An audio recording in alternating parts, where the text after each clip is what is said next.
les gens du voyage, le retour des beaux jours coïncide avec le grand départ. Ils sont chaque année entre 15 et 20 000 à sillonner les routes de Wallonie.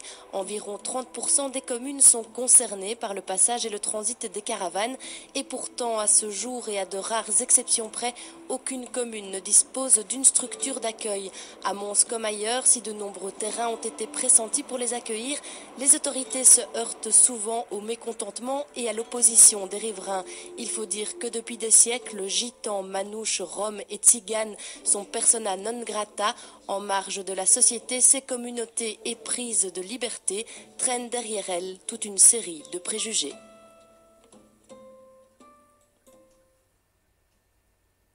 Nous avons toujours voyagé en Belgique, de père en fils, et je crois que c'est une tradition qui va se continuer jusqu'à la fin des jours. C'est une vie de famille, premièrement, une vie qui est solidaire, et une vie, lorsque quelqu'un a un problème, lorsque quelqu'un a une difficulté, nous sommes là, on s'aide les uns et les autres. C'est ça notre vie. Issu d'une communauté gitane, Manuel nous reçoit dans son campement d'hiver. Domicilié là-bas, il y passe à peu près la moitié de l'année, durant les mois les plus rudes.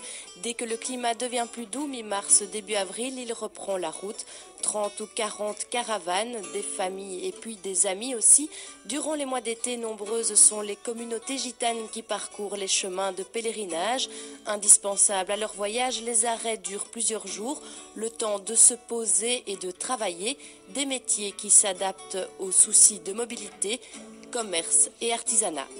Certains font le marché, d'autres font le commerce de voitures, d'autres font la récupération de métaux, ferrailleurs, d'autres sont canneurs de chaises. Nous ne sommes pas arrivés sur une commune, l'heure qui suit ou la demi-heure qui suit, il faut partir. Et on vous indique un autre endroit ou pas? Non, malheureusement, en Belgique, il y a peu d'aires d'accueil pour dire de recevoir les gens du voyage. Il faut dire aussi que les bourgmestres ne font rien pour les satisfaire ou de recueillir les gens du voyage dans leur commune. Malheureusement, le refus, l'interdiction, voire l'expulsion est encore la règle et l'organisation, l'acceptation du séjour des gens du voyage est encore beaucoup trop peu nombreuse. Une réalité que le centre de médiation des gens du voyage en Wallonie veut changer. À ce jour, en région wallonne, aucun cadre légal n'existe pour organiser et gérer les séjours temporaires des gens du voyage. La Flandre, quant à elle, est déjà plus avancée dans ce domaine puisqu'elle a créé une trentaine de structures d'accueil. En France, par contre, la loi oblige toute commune de plus de 5000 habitants à disposer d'une aire d'accueil. Il n'est pas question ici, en organisant le séjour des gens du voyage, d'inviter les gens du voyage du monde à venir séjourner en Wallonie. Les gens du voyage sont déjà là, ils séjournent déjà régulièrement en Wallonie, de mars à octobre ou voire novembre. Donc ici, la perspective du centre de médiation est de dire les gens du voyage sont là. Beaucoup d'entre eux sont issus de parents qui ont fait la guerre, qui ont participé à la résistance, d'autres ont été malheureusement déportés, etc. Donc ce sont nos citoyens, nos concitoyens. À défaut d'un cadre légal qui pourrait gérer leur accueil, les gens du voyage ont prioritairement besoin de lieux définis, suffisamment grands pour s'y arrêter durant un temps déterminé, 2 à 3 semaines, avec un accès à l'eau et dans le meilleur des cas à l'électricité. Bref, un cadre organisé qui aiderait à faire taire beaucoup de préjugés. Il est clair que si les déchets ne sont pas gérés par la collectivité, par la commune, bien, il est clair qu'ils vont rester là sur le terrain entassés, et il est clair que pour les riverains, voilà, cela entache, je dirais, l'image des gens du voyage, cela renforce des préjugés que les riverains pouvaient avoir par ailleurs. Conscient de cette réalité, le gouvernement wallon a créé en 2007 un groupe de travail intercabinet permanent. Le but, donner aux communes qui seraient volontaires les moyens humains et financiers pour mettre en place une structure d'accueil. 9 communes ont répondu à l'appel, Mons en fait partie. Donc la commune qui est volontaire, eh bien, elle doit évidemment trouver un terrain que nous sommes disposés, nous, à subventionner en termes d'aménagement. On a déjà un budget de 100 000 € pour l'année 2009, avec aussi quelqu'un qui sera engagé par commune pour suivre le dialogue avec les gens du voyage pour faire en sorte que quand ils arrivent, il y ait un accueil. On explique un petit peu les règles, comment on gère les déchets, comment on s'approvisionne en énergie, comment on dépose un cautionnement. De par sa situation géographique, véritable porte d'entrée en Belgique et en Wallonie, Mons se situe sur les chemins empruntés par les gens du voyage. Autre point attrayant, la ville a des perspectives économiques. Il est clair qu'ils ne vont pas séjourner dans des localités où il n'y a aucune perspective économique. Et Mons étant une ville relativement importante, notamment au niveau de cet aspect-là, donc les gens du voyage, depuis de nombreuses générations, séjournent régulièrement à Mons.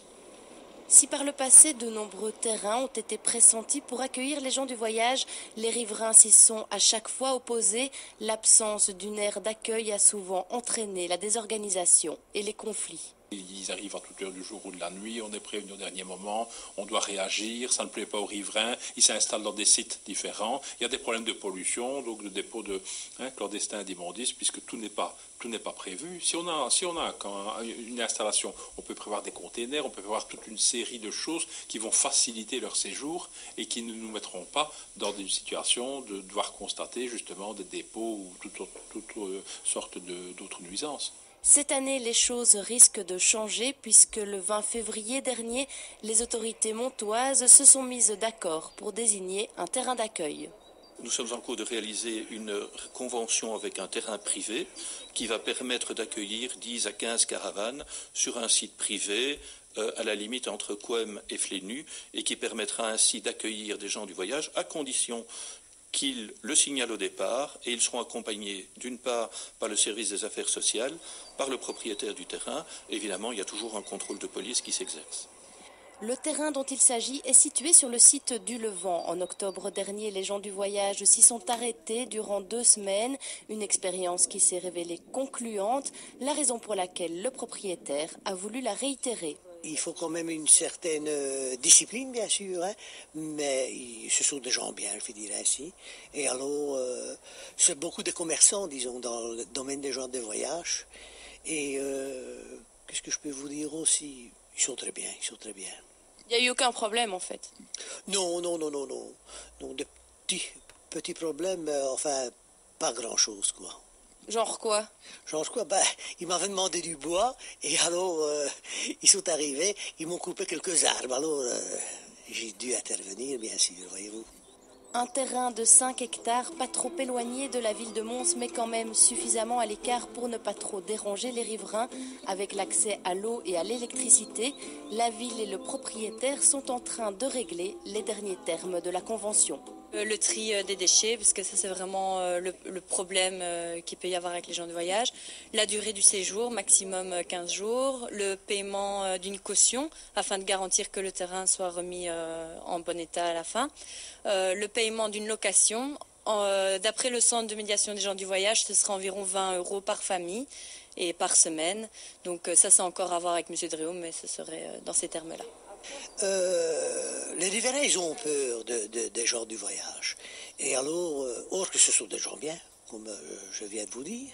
La peur, la méfiance, des sentiments dus à la méconnaissance de ces communautés qui sont souvent stigmatisées. Les gens du voyage sont considérés quelquefois comme des criminels, un préjugé facilement démontable.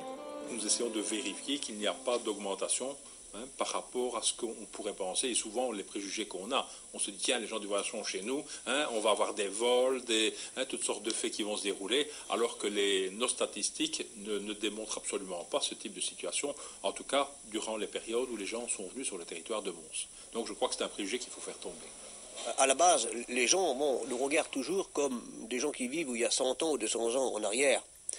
Je crois que nous avons quand même évolué. Nous avons quand même, les gens ont appris à nous connaître. Alors, leur préjugé de dire des gitans, je crois qu'il faudrait qu'ils puissent plutôt changer leur idéologie. De dire, voilà, les gens du voyage, c'est un peuple qui existe, qui vivent en Belgique, qui sont avec nous, et que de les combattre, il faudrait plutôt les aider à solutionner leurs problèmes. Was kann wachsen an Regen, was kann brennen und nicht steif werden, was kann brennen.